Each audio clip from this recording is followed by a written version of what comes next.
ഇന്ത്യയിലെ മറ്റ് big film ഇൻഡസ്ട്രികളെ അപേക്ഷിച്ച് ആരും പറഞ്ഞു കേട്ടിട്ടില്ലാത്ത ഒരു ക്വാളിറ്റി ബോളിവുഡ് സ്റ്റാർസിനുണ്ട്. എന്താണെന്ന് വെച്ച് കഴിഞ്ഞാൽ നമ്മുടെ മോളിവുഡ് സ്റ്റാർസിലേക്ക് വരുമ്പോൾ അവർ എത്ര വലിയ സ്റ്റാർ ആയാലും ശരി ഡൗൺ ടു എർത്ത് പടങ്ങളും ചെയ്യും, ബിഗ് ബഡ്ജറ്റ് മാസ് ആക്ഷൻ പടങ്ങളും ചെയ്യും. അതേസമയം തമിഴ് തെലുങ്കൊന്നും ഇങ്ങനെയല്ല. അവിടെ ഒരാൾ സ്റ്റാർ ആയാൽ പിന്നെ ഭൂമിയിൽ ഇറങ്ങാൻ പാടാണ്. പക്ഷേ ബോളിവുഡ് സ്റ്റാർസിലേക്ക് വരുമ്പോൾ ഇന്ത്യയിലെ ഏറ്റവും വലിയ ഫിലിം ഇൻഡസ്ട്രി ആയിരുന്നിട്ടും അവർ മലയാളം സ്റ്റാർസിനെ പോലെ എല്ലാ ടൈപ്പ് പടങ്ങളും ചെയ്യുന്നത് കാണാം. കരിയറിന്റെ പീക്കിൽ നിൽക്കുമ്പോൾ തന്നെ പത്താനും ജവാനും ഒക്കെ ചെയ്തതിനൊപ്പം ദങ്കി ചെയ്യുന്ന Indian super star SRK, Dhoom 3 box ഓഫീസിൽ ഇട്ടടിച്ച് നിൽക്കുമ്പോൾ തന്നെ PKയും ദംഗലും ഒക്കെ ചെയ്യുന്ന അമീർ ഖാൻ, കൂടുതലും മാസ് മസാല ആക്ഷൻ പടങ്ങളാണ് ചെയ്യുന്നതെങ്കിലും ബജറംഗി ബൈജാനും സുൽത്താനും ഒക്കെ ചെയ്യുന്ന സൽമാൻ ഖാൻ, ഇന്ത്യയിലെ ഏറ്റവും വലിയ സ്റ്റാർസായ ഇവര് ബിഗ് ബഡ്ജറ്റ് മാസ് ആക്ഷൻ പടങ്ങൾ മാത്രം ചെയ്യാൻ നിൽക്കാതെ കണ്ടന്റ് നോക്കിയും പടങ്ങൾ തിരഞ്ഞെടുക്കുന്നത് കൊണ്ട് ഇവരുടെ മാർക്കറ്റ് വാല്യൂ വെച്ച് പടത്തിന് ലാഭം ഉണ്ടാവുമെന്ന് പ്രൊഡ്യൂസർമാർക്ക് ഉറപ്പുവരികയും ഈ സാഹചര്യത്തിൽ ഈ നല്ല കഥകൾക്ക് ആവശ്യമായ ബഡ്ജറ്റ് ഇറക്കാൻ പ്രൊഡ്യൂസർമാർക്ക് ധൈര്യം കിട്ടുകയും ചെയ്യുന്നു. അങ്ങനെ നല്ല സിനിമകൾ വളരെ നല്ല ക്വാളിറ്റിയോടുകൂടി നമുക്ക് കാണാൻ പറ്റുകയും ചെയ്യുന്നു. അതുകൊണ്ട് ഈ കാര്യത്തിൽ എനിക്ക് ബോളിവുഡ് സ്റ്റാർസിനോട് വലിയ റെസ്പെക്ട് ആണ്. ഇവർ മൂന്നുപേരും മാത്രമല്ല, ഒട്ടുമിക്ക ബോളിവുഡ് ആക്ടേഴ്സും ഇങ്ങനെ തന്നെയാണ്. പിന്നെ ഇത് അവരുടെ ഒരു ക്വാളിറ്റിയാണ് എന്ന് ഞാൻ പറഞ്ഞതിന്റെ കാര്യം എന്താണ് എന്ന് വെച്ച് കഴിഞ്ഞാൽ, ഇപ്പോൾ മലയാളം പോലൊരു ചെറിയ ഫിലിം ഇൻഡസ്ട്രിയിൽ ബിഗ് ബഡ്ജറ്റ് പടങ്ങളൊക്കെ വല്ലപ്പോഴും മാത്രം സാധ്യമാകുന്നത് കൊണ്ട് ഇവിടെ എത്ര വലിയ സ്റ്റാർസ് ആയാലും ശരി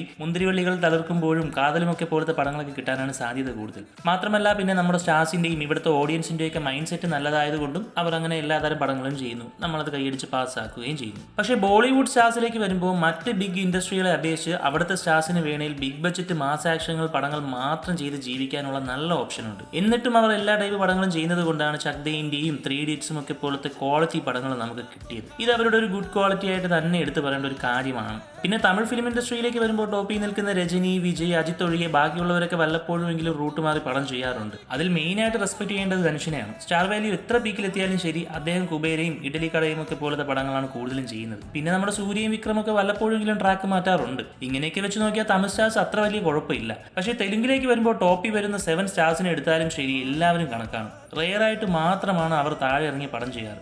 ഇതൊക്കെ വെച്ച് നോക്കുമ്പോൾ ഇന്ത്യൻ സ്റ്റാർസ് ആയിരുന്നിട്ടും എല്ലാതരം പടങ്ങളും ചെയ്യുന്ന ഇവരുടെയൊക്കെ ഒരു ക്വാളിറ്റി റെസ്പെക്ട് ചെയ്യേണ്ടത് തന്നെ അല്ലേ. ഒരു കാര്യം ഞാൻ എടുത്തു പറയാം, ഞാൻ ഈ പറയുന്നത് എല്ലാ ഇൻഡസ്ട്രികളിലെയും ടോപ്പ് സ്റ്റാർസിനെ പറ്റി മാത്രമാണ്. അതും അവർ 10 കൊല്ലത്തിലൊക്കെ മാത്രം ഒരു നോർമൽ പടം ചെയ്താൽ അത് കണക്കിലെടുത്തിട്ടുമില്ല. ഷോർട്ട് വീഡിയോയിലെല്ലാം എക്സ്പ്ലെയിൻ ചെയ്യാൻ ലിമിറ്റ് ഉണ്ട്, അതാണ് പ്രശ്നം.